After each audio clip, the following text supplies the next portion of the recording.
Welcome to Down to a Science! This is our balloon episode. The first experiment that we are going to be doing will be hex nut in a balloon. So first, what we're going to do is put the nut into the balloon. As you can see, we have a 4-sided one and a 6-sided one. Alright.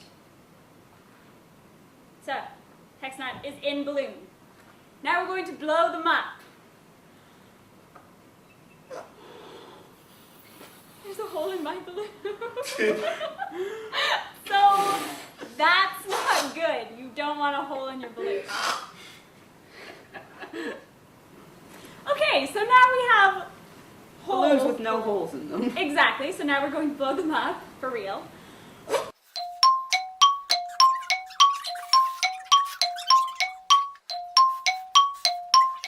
So, we've blown them up about as much as we can, so we're just going to move them in like a circular motion.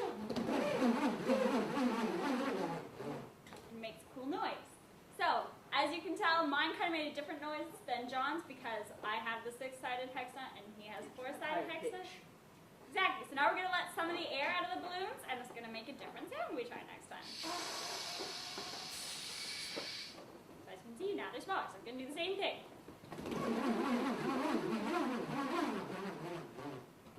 So that's pretty cool. And now we're going to let out some more air.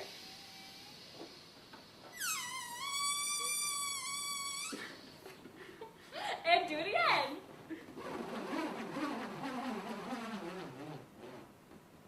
And there you have it. That is the hex nut in a balloon experiment. Now for our next trick is a skewer and a balloon. First you need a skewer and a balloon.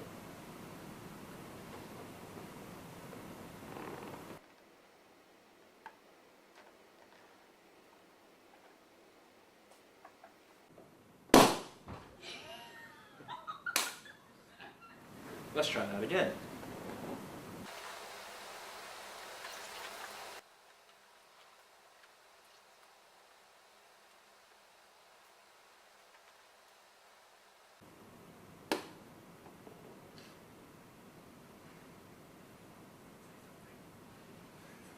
And there you have it, skewer and balloon. Now I bet you're wondering how that happened. First you take a skewer and you dip it in the oil. What the oil is doing is creating a seal in between the skewer and the balloon.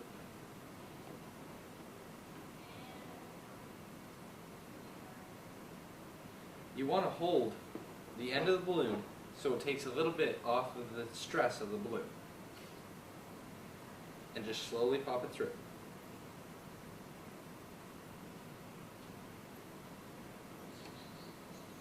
And then on the other side, you want to get it as close to the tip as possible. And again, taking some relief off the balloon.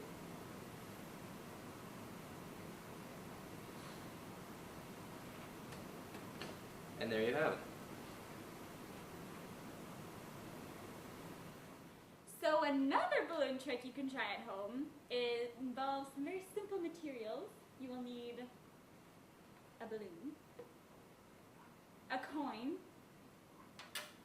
a toothpick, a towel if you like your hairstyle, and little glass covering. It doesn't have to be a flask, but whatever works. So you're going to set the coin up like so, with the toothpick on top.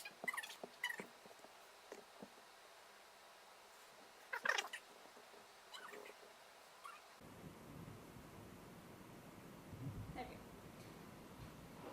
So once you've done that, you take your balloon and rub it against the towel to get some static electricity.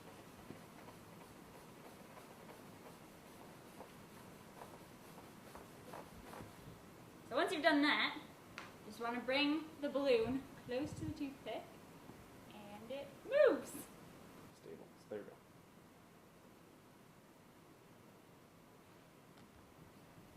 So our next trick doesn't exactly involve balloons, but since we use toothpicks, we thought we'd do another cool toothpick one. So what you're going to need for this one is 5 toothpicks. And you're going to need to bend them in half, but it might take you a couple tries. Obviously it took me several. So you're going to want to take 5 of them, bend them in half, and make this shape. Then what you're going to want to do is take a straw and put it in some water. Put your thumb over the other end so that you get the water in the straw, like so. Then what you're going to want to do is drop the water into the center of that star that you made.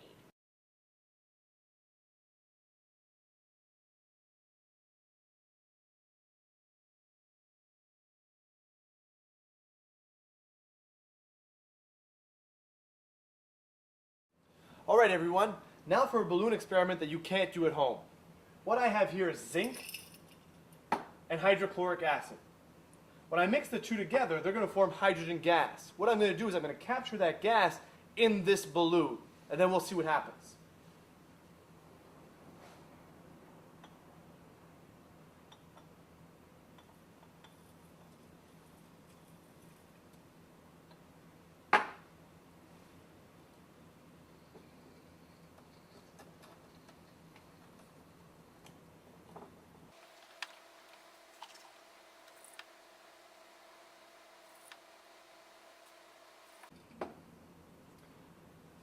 All right, so now that we have our balloon partially filled with hydrogen gas, I'm going to remove it from the beaker and I'll tie a knot in it.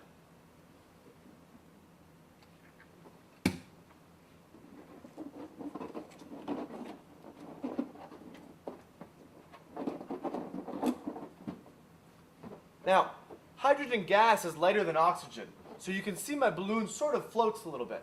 If I had more hydrogen in it, the balloon would float straight to the ceiling. Now there's another cool thing you could do with this balloon. Let's go check it out. All right, so you just watched me fill up this balloon with hydrogen gas. Like I said, if there was more hydrogen in it, it would float to the ceiling. But because the balloon's kind of heavy, it's weighing it down a little bit. Now what's one cool thing about hydrogen is that it's a flammable gas. What I have here is just a meter stick with a flint on the end. I'll light it, I'll step back, and we'll see what happens. But for this experiment, we're going to hit the lights.